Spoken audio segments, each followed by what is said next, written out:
Good Taliban bad Taliban, good terrorism bad terrorism, ये अब चलने वाला नहीं है।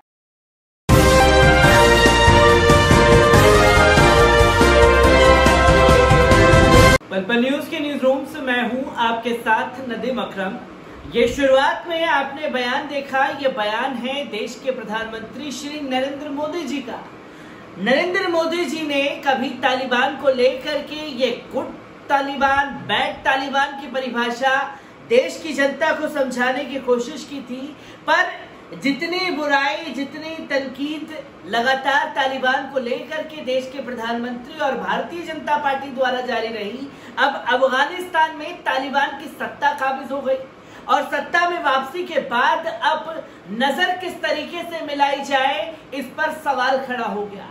इसलिए देश के प्रधानमंत्री का अपनी नाक बचाने के लिए छीछा लेकर जारी है कि तालिबान को लेकर के ये कदम उठाया जाए, तालिबान को लेकर के ये कदम उठाया जाए। जब पूरे मिनिस्ट्री बैठक कर रही है तमाम विपक्ष के नेताओं के साथ, तो देश के प्रधानमंत्री उस मीटिंग से गायब दिखाई देते हैं। अब जिसको संभालना है मोर्चा, वो सवाल ये, देश के प्रधानमंत्री ने जो ऐलान करना था, जो बयानबाजी करनी थी और जितना तालिबान के नाम पर वोट बटोरना था, वो बटोर चुके।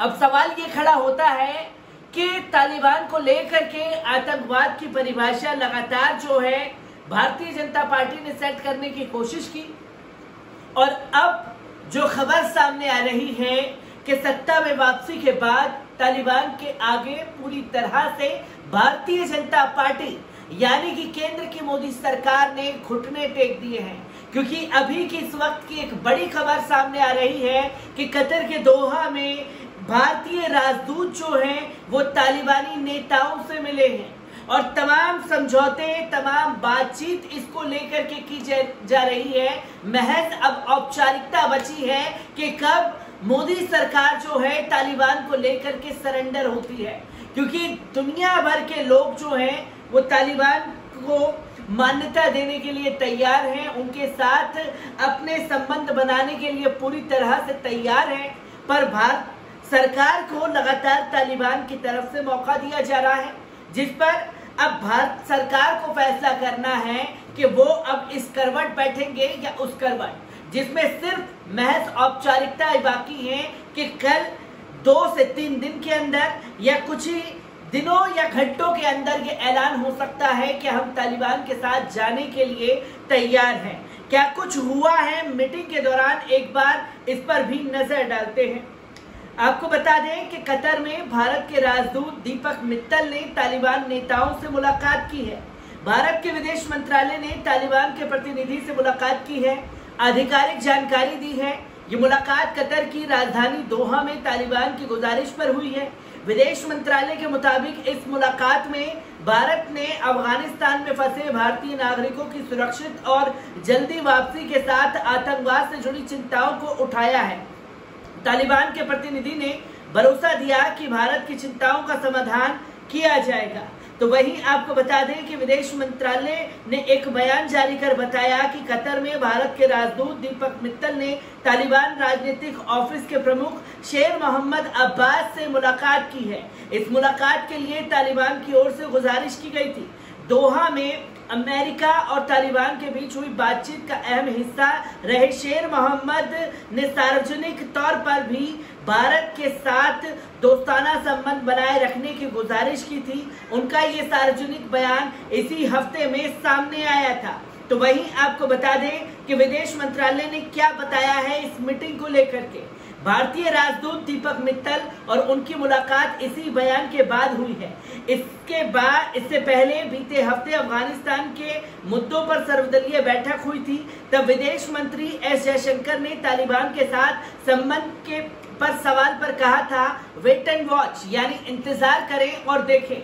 लेकिन बीते गुरुवार को हुई उस बैठक के बाद से स्थितियां काफी बदलती हुई दिख रही थी और मोदी सरकार के तेवर जो हैं वो तालिबान को लेकर के नरम दिखाई दे रहे थे। अफगानिस्तान से अमेरिका और दूसरे देशों की सेनाएं लौट चुकी हैं और काबुल पर तालिबान का नियंत्रण हो चुका है। तालिबान सरकार बनाने की कोशिश में जुटे हैं और बता चुके हैं कि सरकार समावेशी होगी। इसे लेकर अलग अलग पक्षों से बातचीत जारी है। तो वहीं विदेश मंत्रालय की ओर से जारी बयान में बताया गया कि कतर में भारत के राजदूत दीपक मित्तल ने तालिबान के दोहा स्थित राजनीतिक कार्यालय के प्रमुख शेर मोहम्मद से मुलाकात की है। विदेश मंत्रालय के बयान पर सामने आने के बाद तमाम तरह के बयानबाजी भी शुरू हो गई है। तो वहीं आपको बता दें कि अफगानिस्तान के पुनर्निर्माण में भारत ने बड़ी भूमिका निभाई है। 2020 के नवंबर में ही भारत ने अफगानिस्तान में 150 नई परियोजनाओं की घोषणा की है।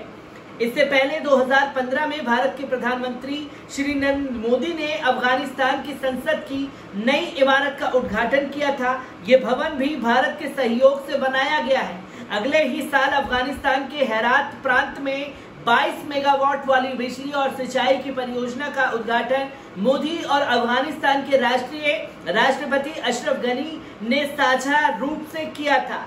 ये तमाम तस्वीरें हैं और मोदी सरकार यानी कि केंद्र सरकार का खरबों रुपए का पैसा जो है परियोजनाओं के नाम पर अफगानिस्तान में फंसा हुआ है, जिसके लिए तालिबान की तरफ से पहले ही ऐलान कर दिया गया था कि आप अपने कार्य को जारी रखिए, किसी तरह की कोई रुकावट नहीं आएगी। पर राजदूत और तालिबान के नेताओं की मुलाकात के बाद इस पर बैरिस्टर असदुद्दीन ओवैसी ने भी बड़ा बयान दे दिया है, जिसमें एक सियासी भूचाल मच चुका है। आपको बता दें कि असदुद्दीन ओवैसी की प्रतिक्रिया के रूप में भारत के दूत तालिबान से मिलते हैं, पूछते हैं कि क्या वे यूएपीए सूची में होंगे।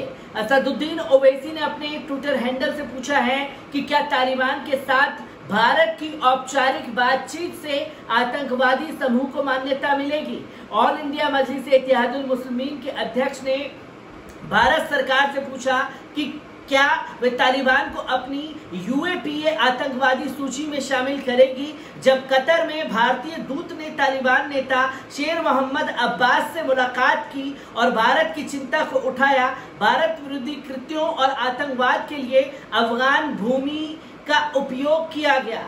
असदुद्दीन ओवैसी ने साफ तौर पर कहा कि तालिबान प्रतिबंध समिति की अध्यक्षता करता है और क्या विद्रोही समूह के साथ बात करने का मतलब उन्हें हटा दिया जाएगा।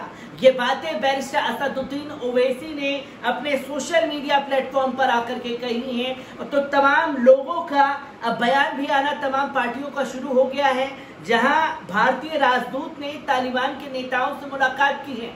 महज अब औपचारिकताएं बाकी हैं।